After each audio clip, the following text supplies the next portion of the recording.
और उसामा आप भी अग्री करेंगे कि एक ऐसी उलझी हुई सियासी सूरत हाल है और ऐसी मुआशी सूरत हाल है जिसमें ये हुकूमत जो महंगाई मुकाओ पर आई थी नारा लगा के इस हुकूमत में पीडीएम, और वो सब भूल चुके हैं, अवाम को भी भूल चुके हैं, मुआशी सूरत हाल को ठीक करना भी भूल चुके हैं। एक नुक्ता है, इलेक्शन नहीं होने देने, इतना इलेक्शन से भाग रहे हैं, कैसे जमहूरी जमाते हैं? इसके अलावा और कोई हल नहीं है। देखिए जितना इन्होंने बुरा हाल कर दिया, क्योंकि ड्राइविंग सीट पर जो भी होगा कुछ भी हो रहा है तो उसको जिम्मेदारी लेनी पड़ेगी।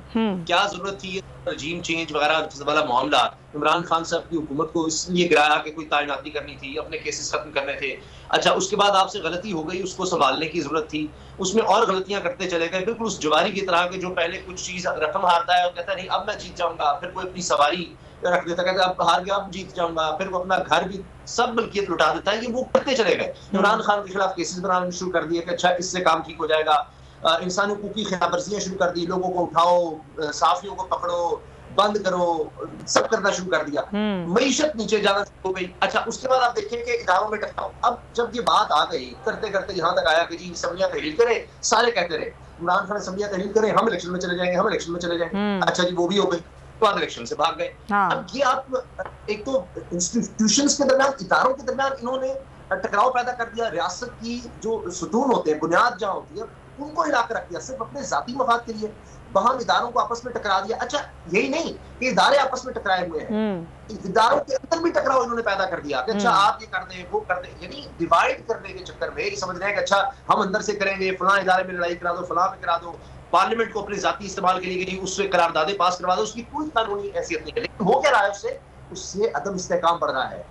इदारों के दरमियान अपोजिशन भी एक हिस्सा होती है पार्लियामेंट की, उनके दरमियान गलत फहमियां, दूरियां पैदा हो रही हैं और उसके असरात एक आम आदमी पे बराह रास्त पहुंच रहे हैं। इसका हल सिर्फ यह है कि अब भी वक्त है, जो आइन कह रहा है उस पर अमल दरामद कर दें, तो वहां से फिर शायद हम एक बेस पर आकर वहां से बेहतरी की तरफ जाए। अभी तो क्योस है, जिस तरह कड़वासा में जो है अजीबो गरीब, उससे वो ये कह रहा है, उसके अंदर से वहां निकल आया, आपस में ये नेशनल सिक्योरिटी कमेटी का इजलास की आप क्या करें, कोई अमनो अमान के लिए थोड़ी हो रहा था। चले वो तो शुक्र है स्टेटमेंट इस तरह की आ गई, लेकिन मकासद तो अपने थे। तो इसको आप इनको बंद करना होगा, वरना ये तो खुद डूब रहे हैं कि मुल्क को और डुबो देंगे।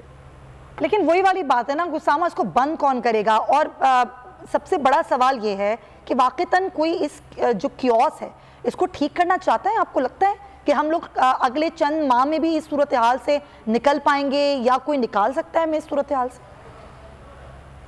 अगर तो आपको मुल्क अजीज है, अगर तो मैं तो ये समझता हूँ कि अब इनको अपनी सियासत भी अगर बचानी है तो उसका भी हल है, वो इनको समझाए। अब तहरीक इंसाफ की तरफ से तो ऑफर आ गई ना कि मुज़ाकरात पर बैठते हैं, आईनी तरमीम तक की बात करें। अब यही होता है ना, बैठते तो आगे जाते हैं। देखिए मुल्कों के दरमियान जंगें होती हैं, कैसी कैसी जंगें, कई साल और पता नहीं क्या हालात, उसके बाद भी बैठ कर टेबल पर ही मामला चलते रहे। ये हमारा वतन है, हमारा मुल्क है। ये पाकिस्तानी कौम जो आज बदतरीन महंगाई सह रही है, इसमें बदतरीन बेरोजगारी हम देख रहे हैं, और आने वाले दिन कह रहे हैं हाइपर इन्फ्लेशन हो सकती है। IMF के पास इसहाकडार साहब जा नहीं सके, इससे ज्यादा बुरे हालात आपकी कौन मदद करेगा? अभी मैं देख रहा था मुशाहिद हुसैन सैयद साहब, वो कह रहे हैं कि जी मैं चीन से होकर आया, वो कह रहे हैं अपने मामला ठीक करो, और मुशाहिद हुसैन साहब कह रहे हैं जी इलेक्शन करवाएं तो सब ठीक होगा। कोई तो हल हो ना इलेक्शन के अलावा। चले बता देंगे, इनको 12 महीने हो गए हैं, क्या कर लिया इन्होंने? हर महीना जो है पिछले महीने से और दुनिया देख रही है ना कि पाकिस्तान तो नजर आ रहा है सामने लिखा हुआ है जुल्म मिटने के लिए। दो चीजों से मिटेगा भाई, एक अदल की कुर्सी पे जो लोग बैठते हैं ना, वो अदल के हिसाब से फैसले करने लगे, दूसरा कौम निकल खड़ी हो जुल्म के खिलाफ, तो जुल्म खत्म हो जाएगा। या इन दोनों में से कोई एक चीज हो जाए या दोनों हो जाए।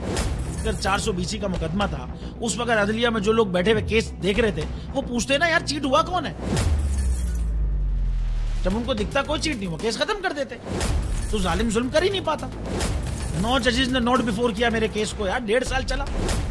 शख्सी जमानत का केस, सेम केस इस्लामाबाद में कर दिया। एक ही इल्जाम पे 2 केस हो नहीं सकते भाई। मतलब 60 दिन का वक्त होता है, 102 दिन के बाद मैं जीत गया, केस बरी हो गया, 102 दिन के बाद अपील फाइल की, एक्सेप्ट कर ली। नहीं करते ना एक्सेप्ट, खत्म हो जाता ना जुल्म यार। भरी अदालत में मुझे बरी कर दिया, फिर पता नहीं क्या हुआ, 2.5 घंटे बाद का नोट बिफोर, मैं नहीं सुनता ये केस। खड़े रहते अपने फैसले पे, मिट जाता जुल्म। अल्लाह ताला ने बिठाया इस कुर्सी, इन कुर्सियों पे इनको यार, ये अल्लाह ताला की तरफ से फैसले करने हैं। तो या तो ये फैसले आएंगे, जुल्म मिट जाएगा, या कौम खड़ी हो जाएगी जुल्म के खिलाफ।